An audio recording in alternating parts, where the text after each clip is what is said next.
guys, welcome back, or welcome for the first time if you're new.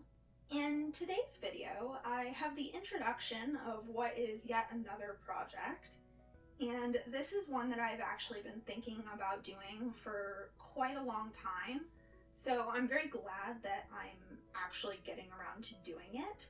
And this project is designing a tarot deck.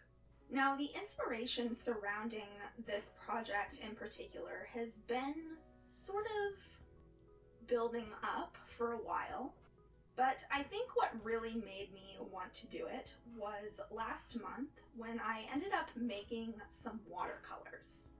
Now, I've talked about these handmade watercolors on this channel before, and I actually have plans to do more of a process video in the future. But one of the watercolors that I made was a really beautiful emerald green kind of color. It was one of my favorite watercolors that I actually made, maybe second only to the very, very bright neon pink one. And as I was working with that watercolor in particular, I made a connection between the word emerald and the word empress. This kind of came about while I was painting with it, and I was kind of brainstorming names and that sort of thing.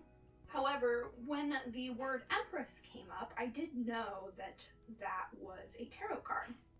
And I think that even though I have thought about creating a tarot deck before, the kind of prompt of that specific card just made everything kind of fall into place in my head.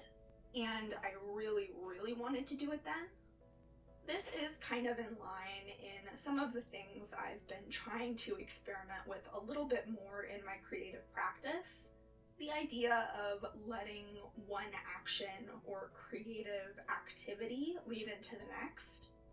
That's not to say that I don't still like to plan out and put a lot of thought into the things that I'm doing, but sometimes I just like to allow myself to go with the flow a little bit more and just let things happen a bit more intuitively.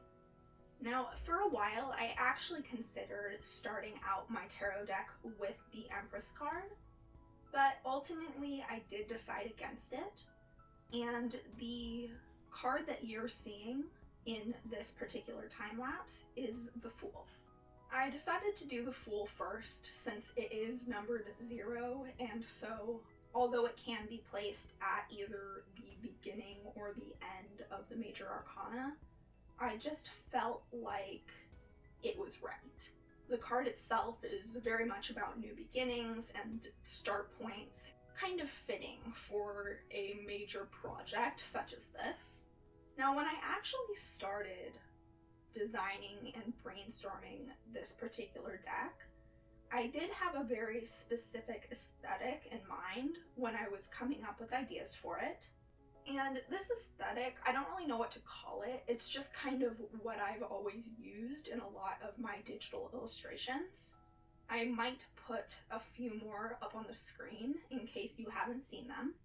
I have been doing a lot more mixed media and art journaling as of late, but I also knew that for a project like this, where I wanted to have something that felt kind of finished, I did want to do digital illustration.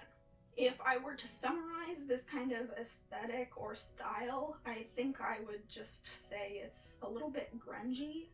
There's a lot of cityscapes and neon colors. Specifically neon colors like pink mixed with grays and blacks, so that the neons are the focal points. However, when it actually came to designing the cards themselves, or at least the design for this first card, it was actually quite a bit more difficult to come up with a concept for it than I initially thought that it would be. When I do illustrations in this style, when I want them to look a little bit more finished, and when I'm doing them digitally especially, I typically will do thumbnails, and I did for this illustration as well. Now, maybe it's because it's been a little while since I've actually done a finished illustration in this manner, Or maybe it's because I was trying to blend my desired style with very specific symbolism, but it definitely was more of a challenge than I thought that it would be. That's not to say that that's a bad thing. I actually quite like that it was a little bit challenging. Working within very specific guidelines, I find, can often force you to be more creative, and I have heard many other artists say the same thing. But in the end, I do think that I came up with a design and a finished illustration that I like, and that I think really represents the symbolism and general meaning that I was trying to achieve. Now, as for how often I intend to draw these cards, I don't really have a very specific plan in place for that.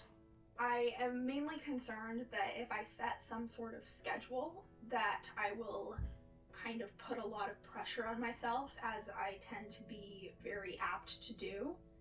And so I am kind of approaching this with a little bit of hesitance. The main idea is just that I will do one here and there whenever I feel like it's appropriate for me to do so, or when the inspiration strikes.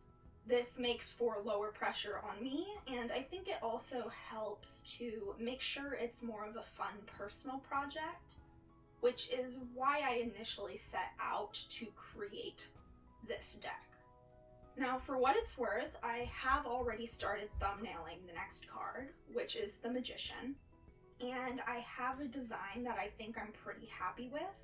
I'm a little torn between two different variations on the same design, but I'm sure I will be able to narrow that down before too long and decide on one, and I should be drawing that pretty soon. So since this is a little bit more of an introduction to a project kind of series, the video is a little bit shorter, but I hope you still enjoyed it regardless. If you kind of want to give your opinion on whether you prefer videos in which I specifically talk about what I'm making, or videos that I talk about some other topic while the time lapse is playing in the background, I would love to hear your opinion on that. But as for this video, I think I am going to call it done here. So thank you all so much for watching. I really hope that you enjoyed this intro to this new project and that you like the time lapse as well. You can subscribe if you want to see more videos like this or very different from this in the future. And until next time, happy creating!